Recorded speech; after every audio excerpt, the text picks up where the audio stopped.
So first I want to say hi to the Extension School. We have 350 students watching a lecture every day, so I want to say hi to them. And actually I want to especially invite the Extension School and everybody here to see our very modest Tal, right? He didn't tell us he was on 60 Minutes, but that's okay. But Saturday night, Tal is going to be the honorary basketball coach for the women's team, which at the game against Cornell on Saturday at 7 o'clock, which is the biggest game of the season. 6 o'clock on Saturday, the biggest game of the season. We actually want to see every one of you here and everybody in Extension School at the game. Extension students, I will have free tickets for you. I mean, most of you, 100 of you. And so in honor of that, we have an honorary student and an honorary team, which is our very famous Kathy Delaney Smith, the award-winning, most fabulous coach in the whole nation. And our women's basketball team is here. Come on out. These are our honorary students. There you go. They're shy. All right, so come see them in action. I'll be there with all my friends and family. Tal will sign your hand. All right, ready, guys? This is the biggest game. These are the Ivy League champs from last year. All right, give them a throw. Throw them out. Throw them out. Go, throw, throw. Let's go. Throw, throw. Hard. Let's go.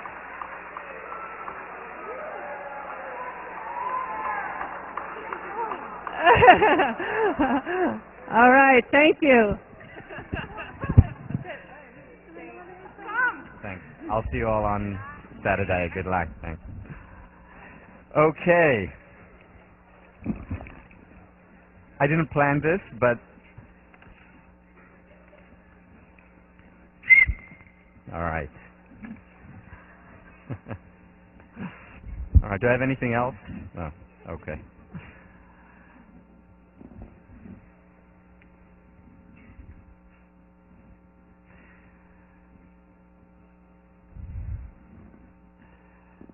Thank you, and thank you, and we're going to continue talking about gratitude. So, last time I ended by talking about my role model, the person who, to me, exemplifies more than anyone else what a true benefit finder is.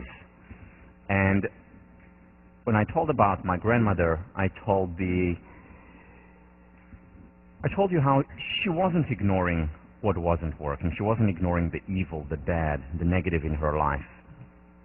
However, at the same time, she refused to ignore the positive. In other words, what she insisted on was staying real, being connected to what was around her. And when there was evil and bad, she was connected to that. And at the same time, she was also connected to the good. Benefit finder is not about being a detached Pollyanna. Far from it. The question that we asked last time, and I want to end the lecture today on gratitude before we move on to change,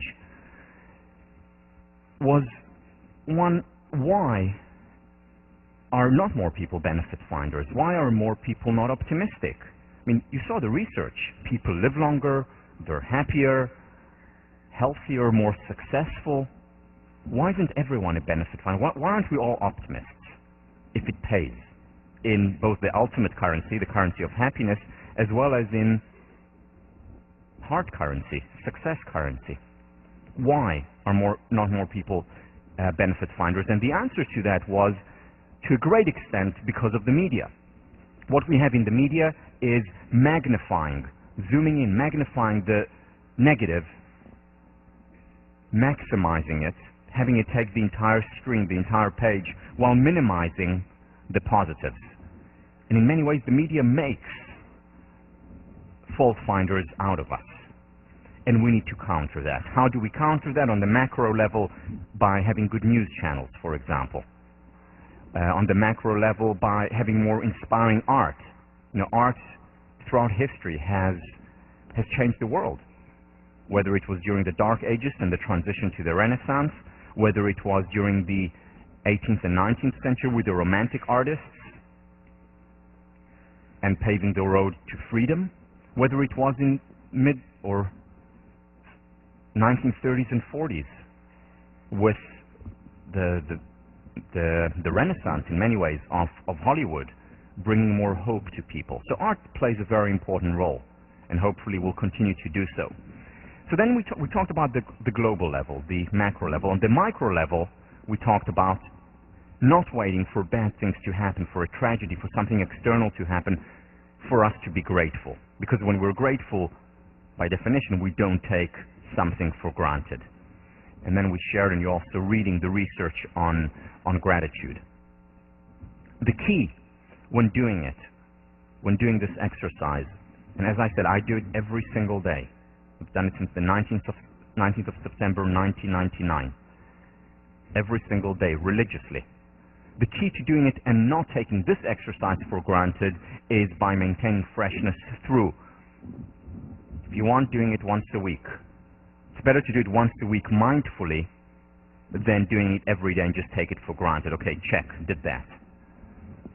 But ideally you want to do it every day, because by doing it every day, that's when you form a habit, that's when you transform your thinking.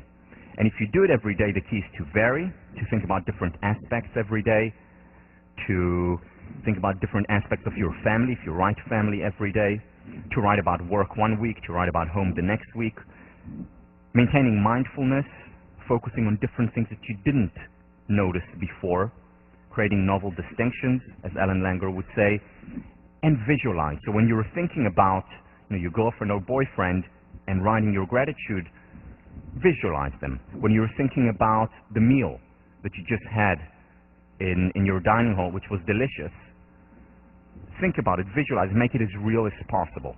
That's how children think, and that's why children have this freshness on a day-to-day. They don't take anything for granted. They see life as a miracle. Emerson once said, if the stars would shine once in 1,000 years, we would all look up and praise the glory of this world. But because they shine every day, we take them for granted. For children, that doesn't exist, and part of the reason why it doesn't exist is because they don't think automatically conceptually. They think more perceptually or sensually, and they remain connected to the real. And we can do it simply by visualizing. This is the wonderful research done here, William James Hall, 8th floor. The key to this, as to any change that we're talking about, and we're going to devote more than 2 lectures to change today, as well as the whole of next week, the key is to do it, to just do it. There are no shortcuts. It's not because you've been through a lecture on gratitude and you really understand what a benefit finder means. That will not in and of itself make you a benefit finder. You need to do it, you need to experience it. And it's only through that over time, you will begin to see more and more of the positive in the world and counter the current schema that most of us have literally been imprisoned by, the fault finder schema. William James, in 1890, said that it takes about 21 days to change a habit. It's probably a little bit optimistic, may take a little bit longer, but try it for 21 days. See what happens. There are some people, and I know some of you have already started this after last class. Some people see the benefits immediately, and then the benefits may go away, and then they see the benefits again 6 months later. But try it for at least 21 days, at least a month. Next week it's also going to be your task as part of your weekly assignment. But start today, don't wait. No other way to change. Because what you're doing is gradually chipping away the excess stone. That excess stone, the limitation that has been put on us by the schemas that are all around us, by the news that you read this morning, by most of the conversations, internal conversations that go on, as well as external conversations. And what you're doing when you're doing this simple exercise, and the reason why it works so well, remember, people who do it regularly and mindfully are happier, healthier, are more generous and benevolent, more successful. The reason why it works is because what you're doing is chisel by chisel, chipping away the excess stone. In my book, I talk about Ohad Kamin, my teacher, and I've spoken to him about him a few times in the class.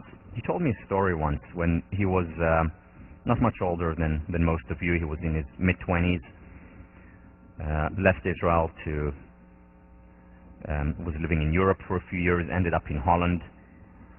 And after a while he found himself homeless, literally living under a tree, cold, it was the winter, penniless, didn't have any money, and without any friends, absolutely miserable. And somehow, for some reason, he said, okay, he was in this depression for a few weeks, and then he said, well, let me try something. Took out a piece of paper, and on this piece of paper simply wrote everything for which he's grateful. So the kind of things that he wrote there, as he told me, Beethoven's Fifth, he loves music. He wrote his parents, who were in Israel. He wrote vanilla ice cream, which until today is his favorite. He thought about his friends back home. All the things, and made a long list of all the things in the world for which he's grateful. And he credits this experience as the turning point in his life. Why? Because he started to focus on something else. Not just on the impossibilities, on the terrible, but on the possibilities, the wonderful. Do this experiment, and by the way, he has this, he's now 55 years old. He has this piece of paper with him, crumbled but still there in his wallet, reminding him that there is so many wonderful things in the world. Just think about the kind of life that we're leading. Back only 200 years ago, who could afford to listen to their favorite musicians or to watch their favorite actors, favorite plays? Who could afford to do it? Only royalty, and even then they were limited in terms of which musician was in town or what players were in town. Today, we have it literally at the tip of our finger, whether it's on our MP3 or on our DVD player. Imagine, just think about the luxury that we're living in. Kings and queens did not live that kind of luxury. However, we get used to it, we adapt. And sometimes it's a good thing, because we also adapt to difficult experiences. And the question is, how do we learn, in a sense, to eat the cake and leave it whole? Meaning to adapt to the painful, but not to remain impervious or to become impervious.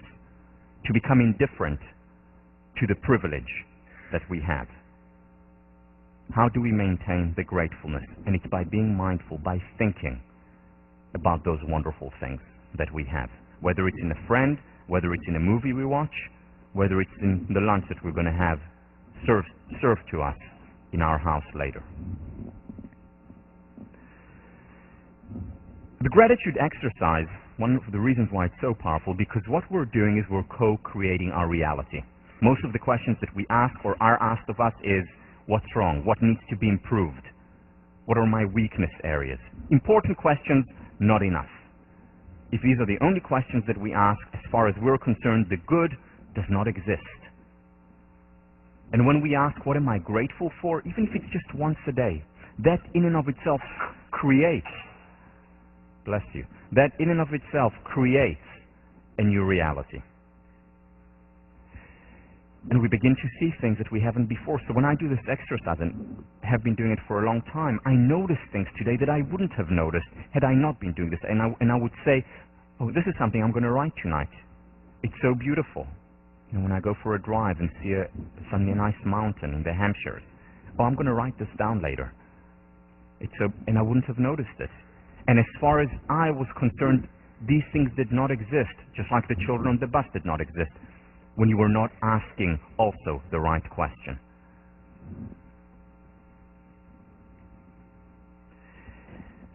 It's important to express gratitude, obviously, not just to ourselves, but also to others. A lot of research on that, too. This was done by, and you're reading or you have read the paper by Seligman talking about expressing gratitude to others, whether it's in the form of a letter or a visit or a phone call.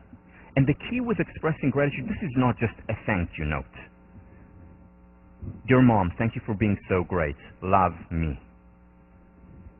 That's not just a thank you note. It's sitting down and thinking, what can I be grateful for my mom? What has she done for me? What has she given me throughout all these years and really thinking about it.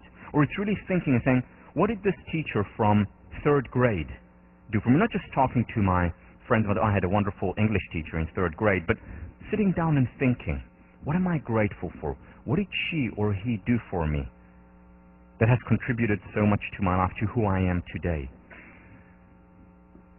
Or my roommate, who always goes out of his or her way to help.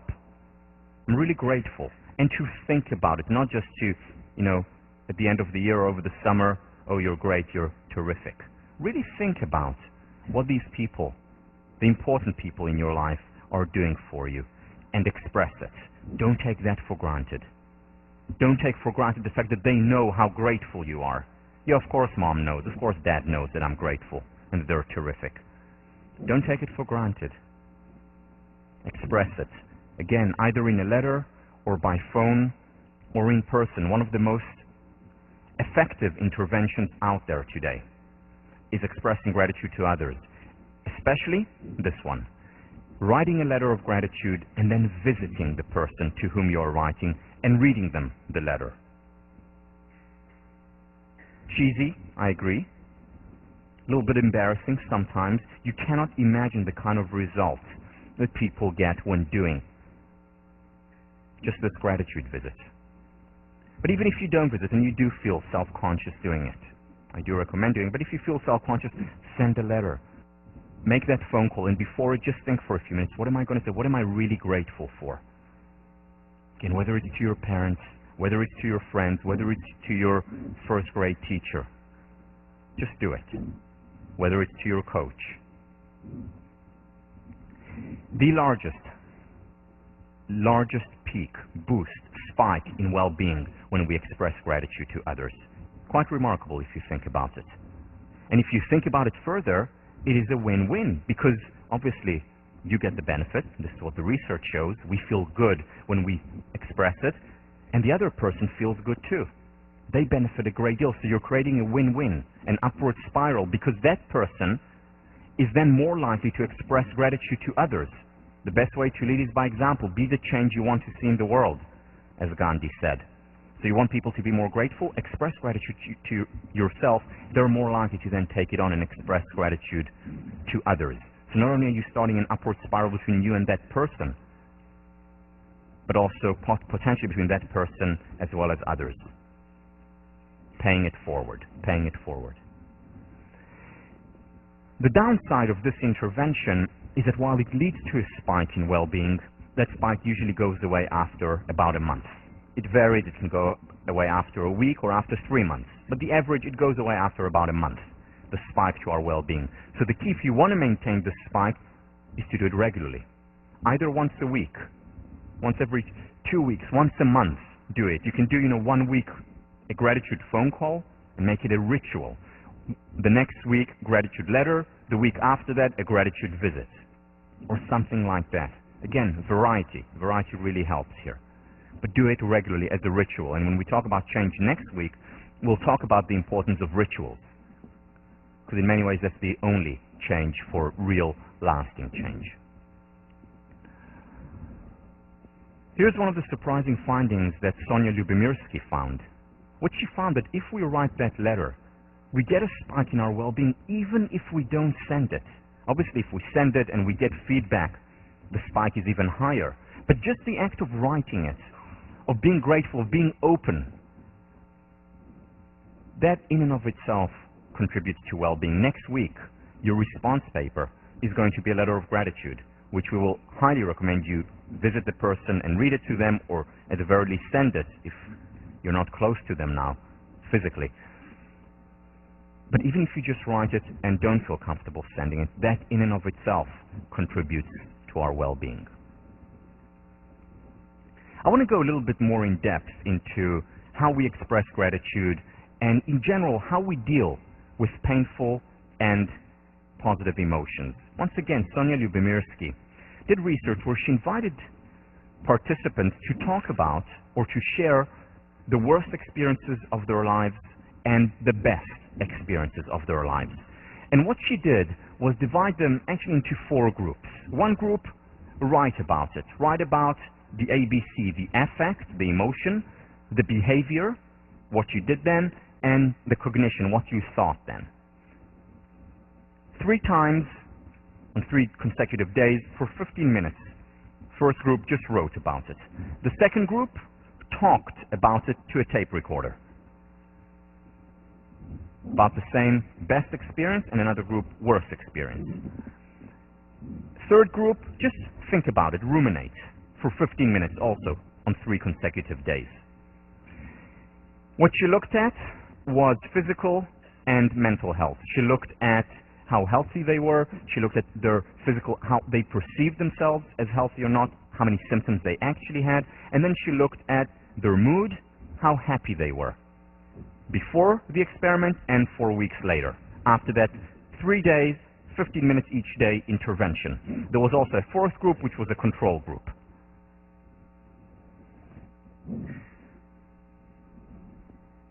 Here is what she found. So basically, you have a 3 or a 4 by 2. Writing, talking, and thinking.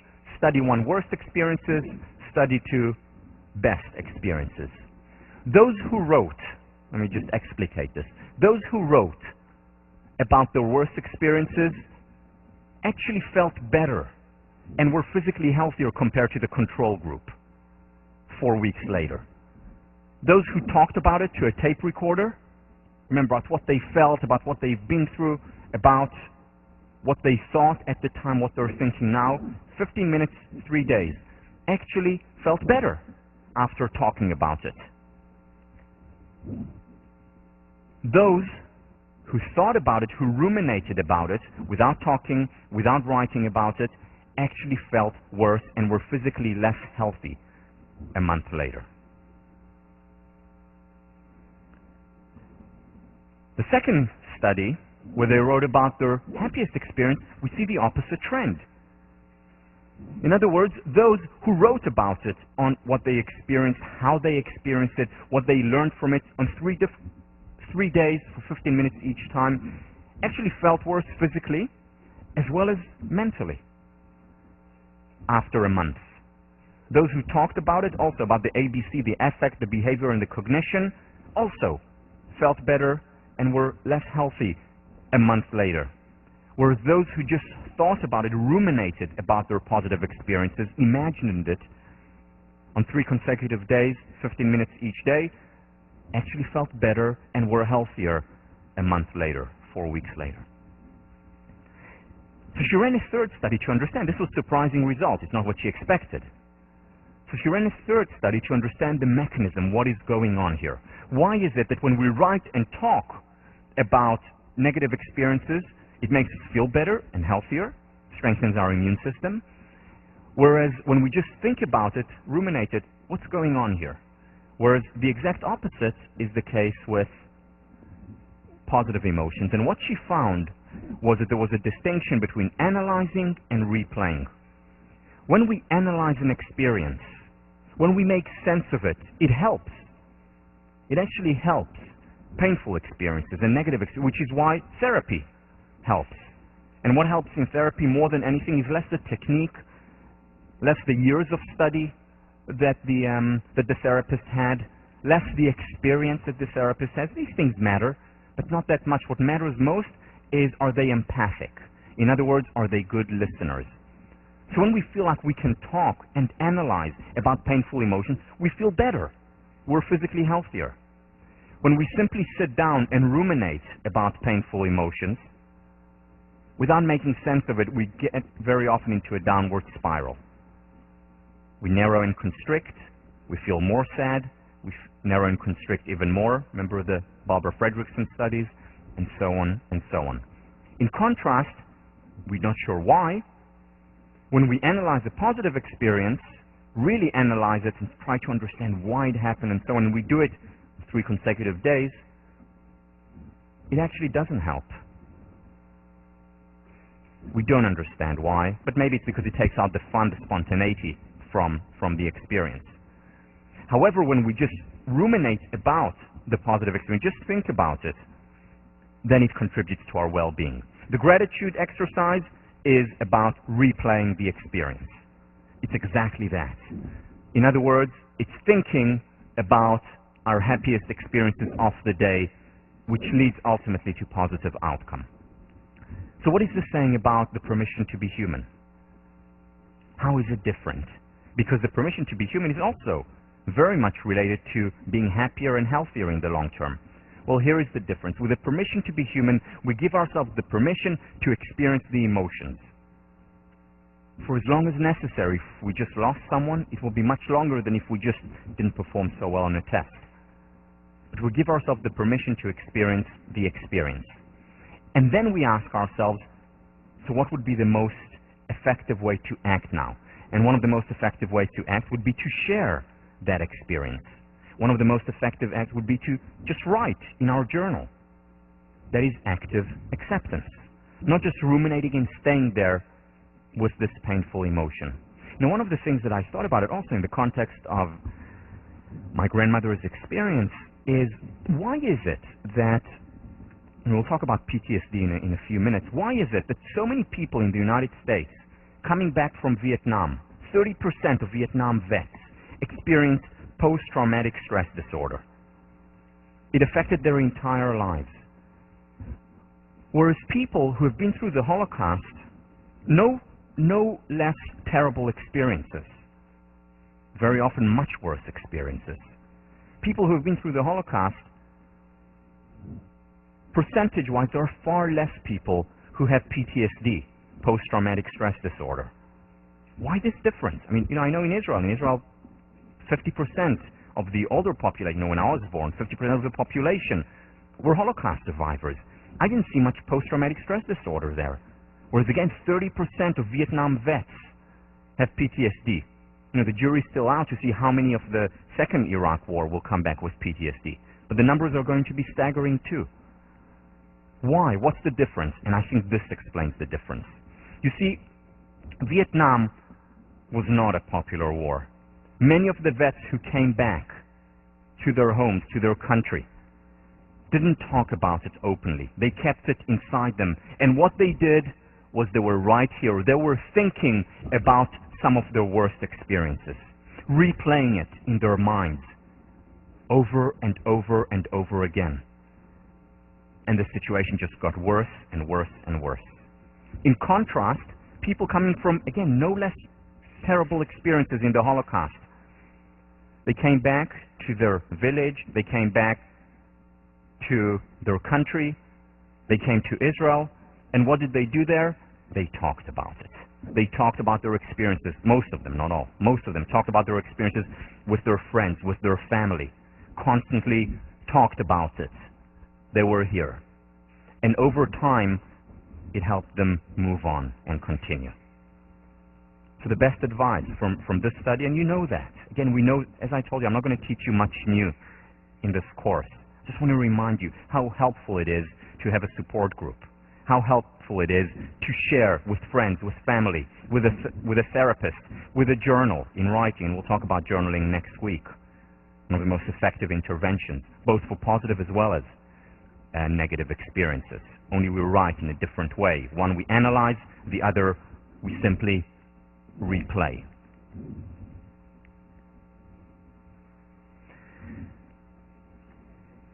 Being grateful shouldn't wait for Thanksgiving. We shouldn't wait for just once a year, that November date when we express gratitude, when we go around the table and say what we're grateful for. It should be a habit. A, because it works, it helps, and B, because it's moral. This gets to a point that I'll repeat throughout the course, where the moral is also the practical. The practical, in most cases, is also the moral. They go hand in hand. David Steindl-Rast, the book that I mentioned last time, we live in a given world. What brings fulfillment is gratefulness, the simple response of our heart to this given life in all its fullness. Again, just like a child. The poet, Galloway Kinnell, to live and die in gratefulness, if in no other virtue. And Cicero, gratitude is not only the greatest of virtues, but the parent of all others. Why is it the parent of all others? I thought about this sentence a lot, which I love, but Why? Because if you think about it, if we're not grateful, then we take things for granted. If we're not grateful for the good things in our lives, it means we're taking them for granted. And then we're blind to them. Then, as far as we're concerned, they do not exist. Now, what makes virtue virtuous? It's the good. And if there is no good in our world, then that takes away the virtue from being virtuous. That is why I think what Cicero was talking about when he meant it is the parent of all virtues.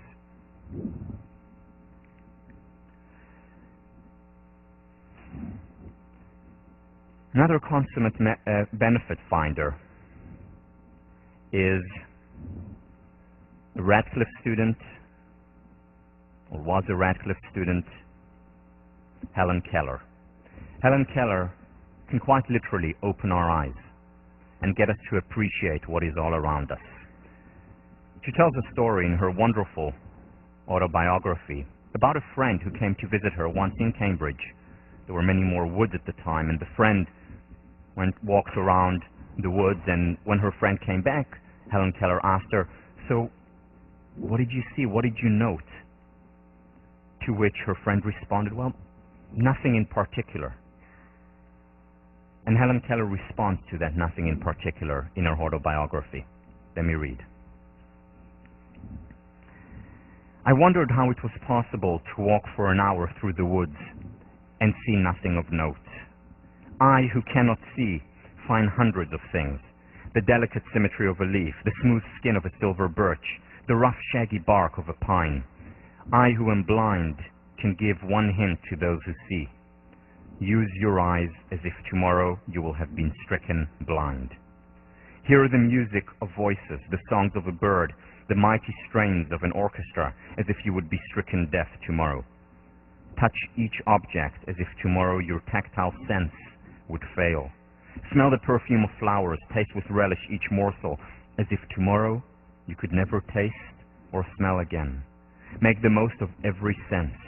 Glory in all the facets and pleasures and beauty which the world reveals to you."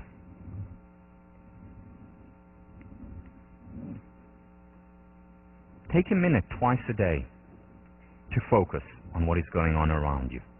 Take a minute on your way to class to look at the beautiful grass, at the beautiful trees, at the beautiful snow.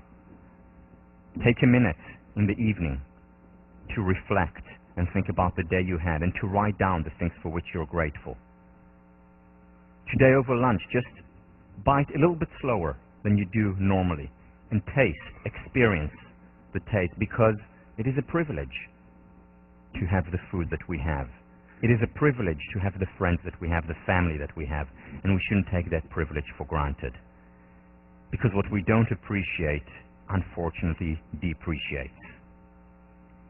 And we don't need to wait for a threat, for a tragedy, for us to appreciate what's all around us and within us. What reminds me constantly, my surrounding, the reminder that I have always in front of my eyes, is a picture of my family, and particularly of my grandmother in the middle. And here is my grandfather, who saw her coming in, stooped, ill, and took her into his arms. I have this picture in my office. Look at it all the time to remind me. I would have told you the story now, which comes at the end of the lecture, but I know that when I tell the story, it drains me so much, I don't think I would have been able to go on. So I told you at the end of the lecture last time. But this is my reminder. This is what primes me, creating a positive environment, what primes me and reminds me to be a benefit finder. So here's what I want to do now. What I want to do now is take a time in. The first time in of the semester, not the last one. Time in where you have a chance to look inside yourself, to reflect. And you'll have an opportunity in sections as well, but I want to do it now in this room. I want you to take just a couple of minutes to think about and write down mindfully the things for which you're grateful, the wonderful things in your life. So take 2 minutes to do it.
Okay. I want you to continue. It would be great if you could continue this later on as well, but I want to do something else now. Something slightly embarrassing. My apologies in advance. But what I'd like you to do now is share with the person next to you. Somewhat, you don't need to share everything, and you can have some beeps in the middle if you want censorship. That's fine. But just take a couple of minutes to share with one another, with the person next to you, or if there are 3 of you, just share quickly. I'm just going to give 2 minutes for that, the things for which you're grateful. You can elaborate on one thing, or you can read the list.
take 30 seconds more, 30 seconds more to finish up.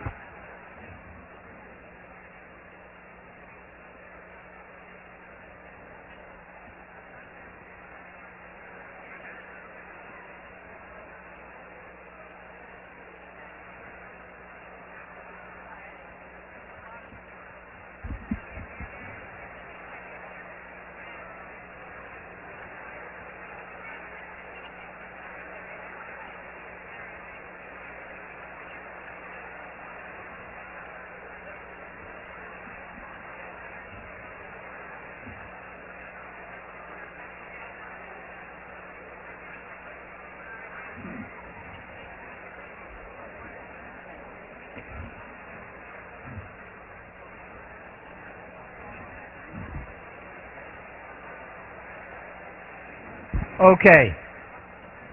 Okay. You can continue later. I recommend you continue later.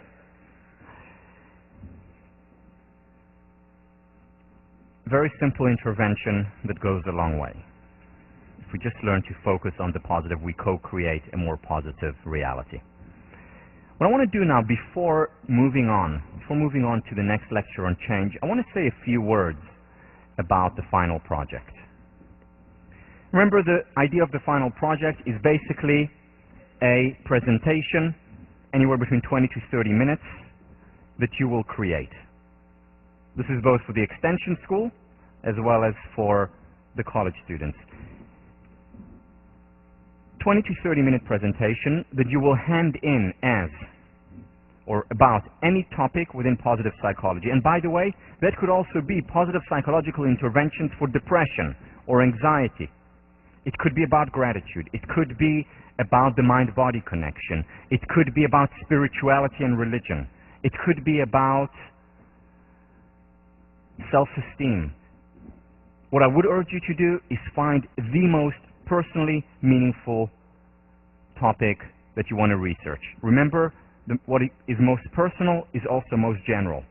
So if you are very much interested, passionate in spirituality, do that. If you really want to understand more and be able to apply to your life more positive psychological interventions for, I don't know, public speaking anxiety or whatever it is, do it on that. The more personal you'll get in that paper, the more you'll get out of it. You will hand it in as a written text. 20 to 30 minutes is about 10 to 15 pages of text, and this is what you will ultimately hand in. You will give both a written text as well as slides. We're not going to grade you for how beautiful and how amazing you are at PowerPoints, but we do want you to hand in slides that will be the outline for your talk. Now, the only part of this that will actually be graded is what you hand in at the end, meaning the text of your lecture. However, in addition to that, the part that will be graded pass-fail, meaning you have to do it, but you're not going to be graded for it, is to give the presentation to other people from your section.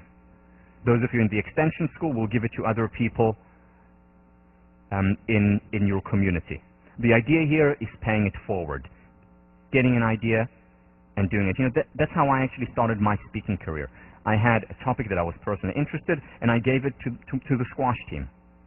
I talked about it just to people close to me.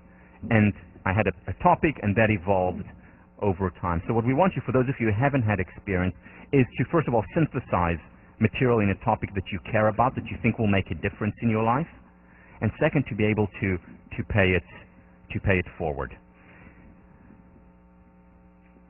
It has to have reference to research. This is not just a personal story or an autobiography. It has to have reference to research, in addition to, of course, stories that you think capture the point. Probably the most effective way of communicating an idea is through stories. You know, you probably will not remember 10 years from now the research on self-efficacy, but you're much more likely to remember the story of Roger Bannister. So people remember stories, they connect to stories. But at the same time, this is an academic paper, and we want to bridge Ivory Tower and Main Street. So have references to research. And these are the things that would be optional. You can have film clips. If you have a film clip in it and it's a 10-minute film clip, it doesn't count as part of the 10 to 30 minutes, especially if you have a 20-minute film clip, unless it's you giving a lecture, which is fine. And include exercises. So if this was a workshop, what exercise would you do? Would you have, the participants express gratitude to one another? Would you have them write in a journal? Would you have them go out and exercise physically later? So include exercises as well. Here are the dates. So this is, these are your deadlines, or rather your lifelines in this project. March 20th, just before spring break, all you need to do is let your TF know your topic. One word, one sentence. It's gratitude, it's spirituality, it's mind-body, specifically physical exercise. Just let them know. Now, you may change that a week later or 2 weeks later, but we would just want you to start honing and thinking about what your likely topic will be. So that's March 20th. April 7th, give you some time after spring break, so you don't have to work on it over spring break, though we hope you will at least think about it and read some stuff over spring break. April 7th, one-page outline, a draft of your topic. Again, this is not graded. This is just for you, meaning pass-fail score. You have to hand it in. Just for you, and then you can talk to your teaching fellow about it. By May 3rd, give the presentation to at least 3 or 4 classmates. If you're at the extension school, give it to other people and ask them for feedback. And you will get feedback, ideally written feedback, and we'll talk to you about the process later on when the time comes. Again, this is not graded. It's for you. It's for you as well as for the participants, because you're paying it forward. It can be a rough draft. It is a rough draft. And they'll give you feedback and say, well, what I felt was missing was maybe an extra story, or I felt like you weren't grounded enough in research, or introduce a little bit more energy, or whatever it is. Get feedback from them to help you. And then a week later, the final project will be due. Any questions about this? If you have a question, probably others have the same question. So any questions about the final project?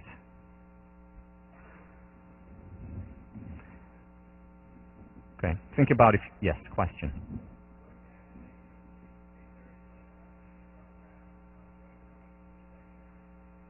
No, it's not in section. You will actually, okay, so the question is, where do you make the presentation? You will have to get together with your group, the other 3 or 4, probably be 3, and give each other the presentation. If you want to do it with PowerPoint and the whole thing, that's perfectly fine. If you just want to read it or speak it, that's perfectly fine too. Your choice, whatever you think would be most helpful to you. Again, this project is for you. It's for you and for others, hopefully, who will benefit from hearing what you have to say. Students who have done it, we've done it already for the last 2 years. The first year where I taught it, we just had a regular paper. And students enjoy this process so much more, get so much more out of it, and it stays with them because it's something that you can take and again pay forward also when you're done here. Other questions? Yes.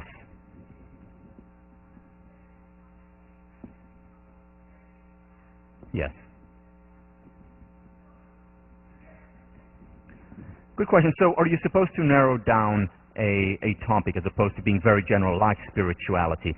Up to you. Up to you. You can give an overview and then at the end of your presentation say, these are some of the interesting studies, but if you want more information, you can look there. Or you can do something very particular. So the benefit of church going, or the benefit of aerobic exercise. It can be very specific or much more, or the psychological benefit of aerobic exercise can be very specific or very general. Up to you, whatever you think will be more interesting to you. And what often happens, and we found this, is that once you get into the literature, go through PsycInfo, read a lot of studies there, that's when you understand, okay, I have so much material on just this specific point, I'm going to focus here. Or I really want an overview of this whole topic. And then in later presentations, or I'll create a whole class just based on this topic later on.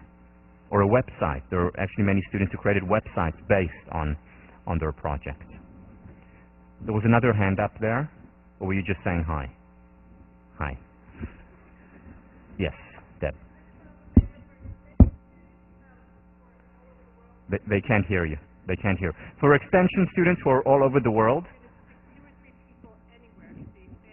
you're going to pick 2 or 3 people anywhere. Family, friends, whomever it is, but people who will be beautiful enemies to you, who will give you real feedback because they care about you. Good. All right.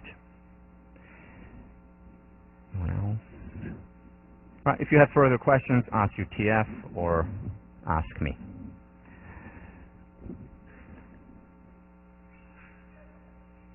Bless you.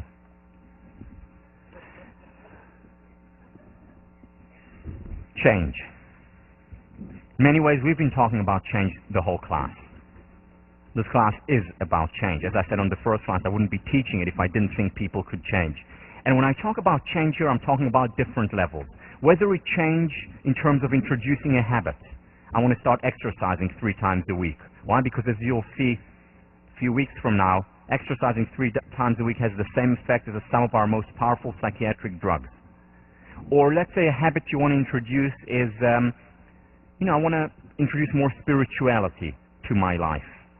Or change could be, I want to be happier. I want to experience less anxiety, general anxiety or specific anxiety before tests.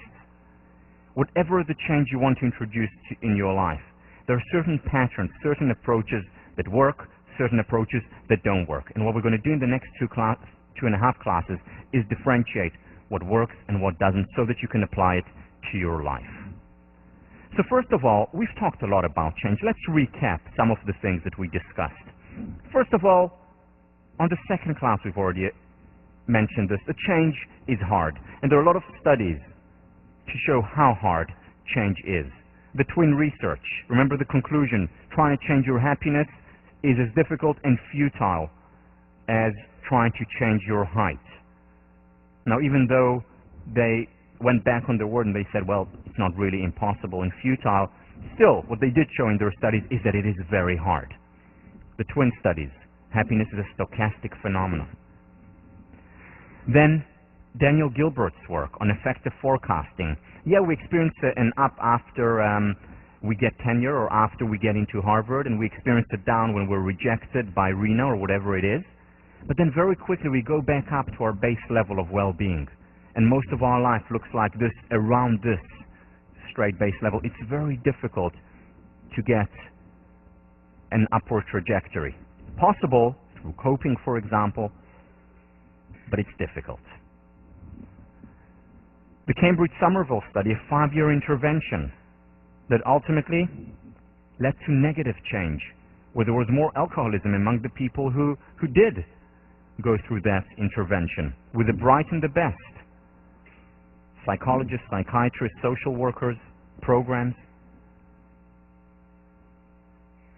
So we know change is hard, whether it's on the individual level or on the societal level. However, we also know that change is possible. We know that many of the people who argue that change is not possible are making the error of the average, looking at the average score as opposed to outliers, as opposed to people who have introduced change. And when we study change, it's the exception that proves the rule. So if change is possible, if some people have been able to change, whether it's through therapy, whether it's by reading a book, whether it's being part of a class, whether it's through a conversation, sometimes a single sentence that makes a difference to an entire life, there are the exceptions, but the question is no longer whether or not change is possible. The question is, how is change possible? And this is the question that we're going to address in much greater depth on a higher level of the spiral in these lectures.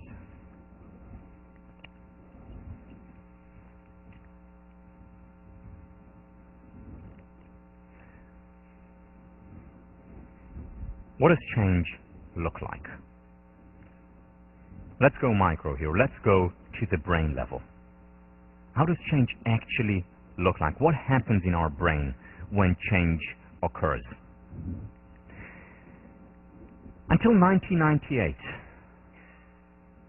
neuroscientists thought that the brain was essentially fixed. We're born with certain neurons, with certain pathways. The brain doesn't grow, doesn't change past the age of, say, 3. Maybe first few experiences the brain still changes, evolves, but after the age of 3, no change. In this theory, which was held until 1998, I mean, that's not so long ago, this theory gave credence and was actually proof positive for happiness as a stochastic phenomenon. You're born with certain genes, you're born with certain inclinations, with certain neural pathways. You have few experiences that really affect you a great deal, as Freud argued, and then the rest of your life you're going to just fluctuate around that same level. No change. That was until 1998. In 1998, scientists started to notice that the brain actually does change, and they came up with the concept of neuroplasticity. Neuroplasticity. Our neurons are plastic, they change. Not only that, not only do the pathways change in the brain, and we'll look at them in a minute, but also they came up with another concept, which was neurogenesis. Neurons develop, are created throughout our lives until the day we die, potentially. So it's not the fact that we're born with a certain number of neurons and it's downhill from there, as conventional wisdom had us believe, as many people still believe today. No, neurons develop and grow, emerge throughout our lives. The brain, it turns out, in many ways is like a muscle. Use it and you don't lose it. Use it and you generate, you build the muscle up. And the question is, how do we use it so that it becomes an assistant, in a way, help toward becoming happier?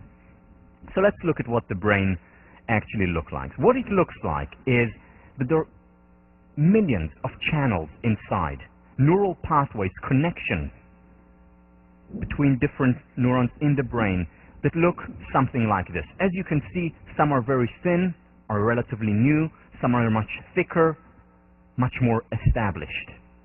And the way it works, in many ways, is like in nature. You have large rivers, large channels, and you have tiny rivers and tiny channels. And what happens is that every time a connection is made between neurons, in other words, your thought pattern follows a certain path, that path grows. Just like a river. Every time the water passes there, it gets this much wider. And when there is no water there, there is no work being done in the neuron, metaphorically speaking, it shrinks a little bit. So neural pathways grow with use, and they shrink when there is no use. If it's something that a new neural pathway that was just created, because remember, there's neuroplasticity, neural pathways are created constantly, there is neurogenesis, new neurons are created constantly. Initially, it's very thin. Let's say, for example, I study French, and I learn a new word. A new connection is made in my brain. Now, if I hear the word once, and never again, the neural pathway will disintegrate, will disappear. However, if I continue hearing that word over and over and over again, after a while it will become thicker and thicker. Again, this is a way oversimplification of the real process, but it will become thicker, and then I will remember it for the rest of my life. It will be established like a river that is established, as opposed to a tiny stream, a trickle that can disappear in a day. And here is the key aspect for understanding how we can change our thought, how we can change our well-being, ultimately. The neural pathways are self-reinforcing, just like rivers are. Think about it. When it rains, when there is a downpour, the water gravitates toward the existing rivers, toward the channels, toward the drains that we have built. It's much less likely to create a new river or a new stream where there was nothing before. So an experience is much more likely to gravitate to already established neural pathways and strengthen it further, as opposed to create new neural pathways. Which is why if we want to remember something, it's very good to make connections to other things, to existing neural pathways, to existing memories. Let me explain this again, because this is important to understand. Because understanding this can actually, this is something that Carol Dweck, professor at Stanford, showed. Understanding this neuroplasticity, understanding how we actually can change, can make us more likely to succeed. And one of the ways of success is to actually become happier. So it's important to understand. An established neural pathway attracts more action. And it attracts more action and gets thicker. Something that's not established, a tiny little stream, is more likely to be just wiped away. As it grows more, it's much more likely to stay, not just stay, grow even more. It is self-reinforcing. And this is what habits are. When something is reinforced over and over again, it becomes a habit. For example, you play tennis and you hit the forehand over and over and over again. Initially, you have to think about it.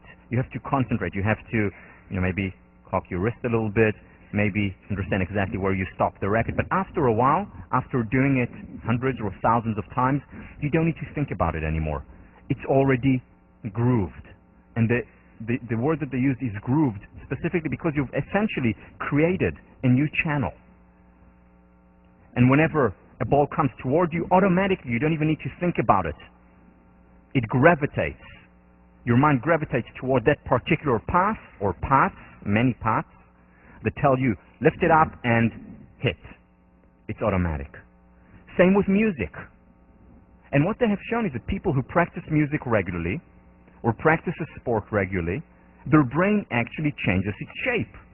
More neural pathways are created around these areas that mean, let me play a C now, or let me move my fingers in this way, based on something that I see on the page. Certain neural pathways are created, and the brain actually becomes thicker in these areas, where more experiences flow, and the more we do it, the more they flow, until it becomes grooved, and I don't need to think about how to play a C minor. It's automatic. They did research, and this was the first research, or one of the first research projects, where they found that the brain actually changes.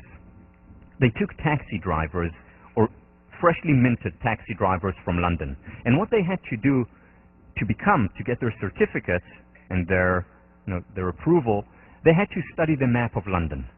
Now, the map of London is much more complicated than studying the map of New York, those of you who have been to London. But they studied and they spent a lot of time, and what they found was that their brain, part of their visual cortex, actually changed from before they started to study the maps of London to after. Because they were working that part of the brain, they had experiences, and these experiences created grooves inside the brain. So when someone said, Oxford Circus, immediately they knew what street they need to take to Oxford Circus.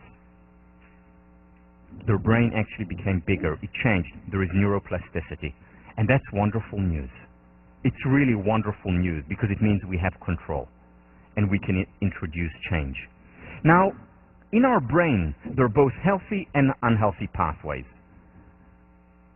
So, for example, some of the negative channels may be one of a consummate warrior, someone who worries a lot, that every time something happens, immediately they gravitate toward, okay, so what does that mean for the future?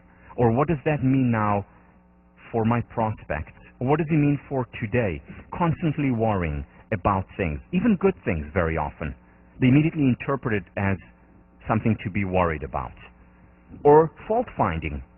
That's pathways in the brain where I look for, again, they're self-reinforcing, I begin to look for in my world for things that go wrong. Remember my personal experience where when I got the fellowship as a senior here, and I got the fellowship and immediately my brain gravitated toward, okay, but why didn't I get that other one? I had so many things to be grateful for. But as a fault finder, immediately the neural pathway, the river that this experience fell into, was the largest one. And the largest one for me at that time was being a fault finder. Then there are positive channels as well. What are the positive channels? Benefit finder. A person who's able to find benefit even in the hardest circumstances. May not say that things happen for the best, but people make the best of things that happen. The optimist.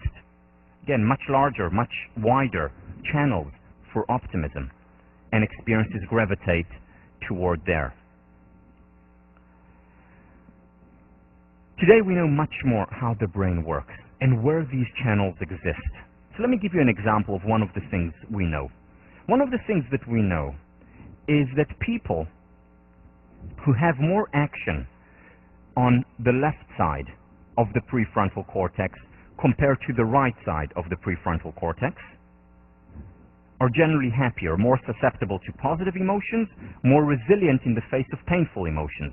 More activation here, prefrontal cortex, compared to the right side of the prefrontal cortex.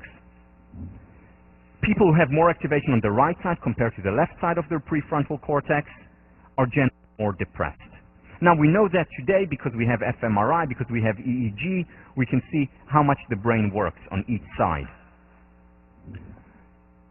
But we knew that already hundreds of years ago. We knew that this side was associated with positive emotions, and more activation on this side, on the front, is associated with painful emotions. How? Because when people, for example, were in an accident, and the accident happened to them, and the left side of the prefrontal cortex was damaged, very often they became more depressed because they had more activation on the right side as a result, in comparison. People who had an accident on the right side, on the other hand, on the right side, very often became happier. Now, I don't recommend this as an intervention. Don't try it at home without your parents or with your parents. However, if you walk in the street and you happen to fall, it's always better to fall this way. So just keep that in mind.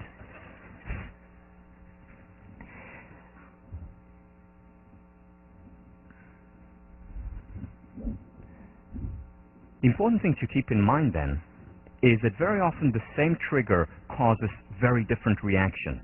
Again, the world is not just the external world, it's also the internal world. Remember, to the same mind, as Emerson said, the same world can be a heaven, or to different minds, the same world can be a heaven or a hell. It depends where that experience gravitates towards.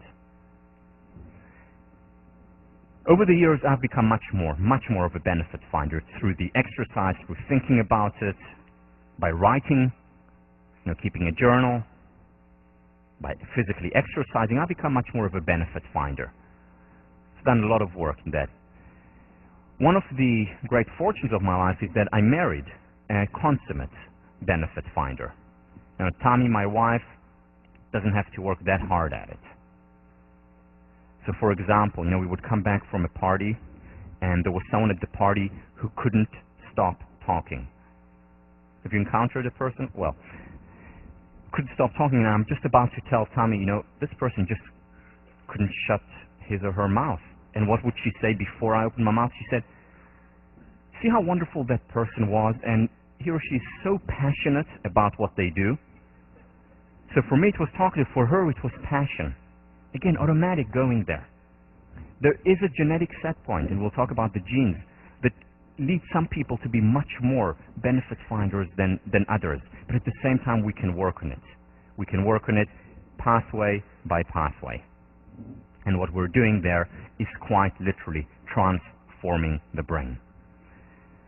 We'll talk about during the week on mindfulness, on meditation, that meditation, for instance, regular yoga, actually changes the pathways in our brain, makes us more active on the left side compared to the right side, thus making us more susceptible to positive emotions, more resilient in the face of painful emotions. We can change the brain, neuroplasticity and neurogenesis. We're going to talk about two types of change in this next week. The first type of change is the gradual approach. This is the change of gradually chipping away excess stone. This is the change that we see in nature with the water sweeping away the stone, making it thinner, over time, making it smoother. The gradual change. This is the change that we mostly see in the world. It's the healthy change. There is no quick fix. It takes time. However, the change process can be as enjoyable as the outcome. Think about learning how to play a musical instrument. It takes time, and it's, by the way, the same process, because we are creating new neural pathways in our brain when we learn a musical instrument. We can enjoy the process, the 10 years that it takes us to get to play in a concert in Leverett JCR. We can enjoy the process of getting there before we're there. So the change process in and of itself can also be fun. We can enjoy the journey as well as the destination. It takes time, a lot of time. Then there is also the acute approach to change. You know, if the metaphor for the gradual change was the water breaking down stone, the metaphor for acute approach is taking a sledgehammer and breaking the stone. You know what Moses did. The acute change doesn't take as much time. It happens immediately. But the important thing to keep in mind with the acute change is that it's not a quick fix. The acute change very often takes a lot of preparation. Metaphorically speaking, you need a lot of strength to pick up that hammer and to have the power to put it down. So it takes time. Both take time. And that's important to keep in mind. Why? Marty Seligman. The belief that we can rely on shortcuts to gratification and bypass the exercise of personal strength and virtue is folly. It leads to legions of humanity who are depressed in the middle of great wealth and are starving to death spiritually. This is one of the main reasons for the unhappiness in the world today. I alluded to it, but I want to elaborate a little bit more before we end. How many here have read, by the way, the 7 Habits of Highly Effective People, Stephen Covey? Okay, quite a few. It's a wonderful book, one of the best, if not the best, self-help books out there. Stephen Covey, at the beginning of the book, talked about the research that he did for his PhD, and what he did was look at the success literature of the last 200 years. And what he found was that there was a real cutoff point in 1930. Until 1930, 19th century and beginning of the 20th century, self-help was about character change. It was about changing who you are from the inside. It was about struggle and hard work and failing and getting up again, going through hardships and changing step by step, slowly, gradually. 1930, radical change. From character change, it became quick fix. Think and grow rich. How to win friends and influence people. Do it now. The secret. Quick change, immediate change, easy change. And from the 1930s, what we see is a decline in people's levels of well-being. Much more depression, much more anxiety, and one of the reasons is that people hope and believe that they can find the quick fix. There is no quick fix. It takes time. It takes time to change. However, the change process can be as enjoyable, as fun, as exciting as ultimately achieving the change. And next week, we'll talk about that wonderful process. Have a good weekend.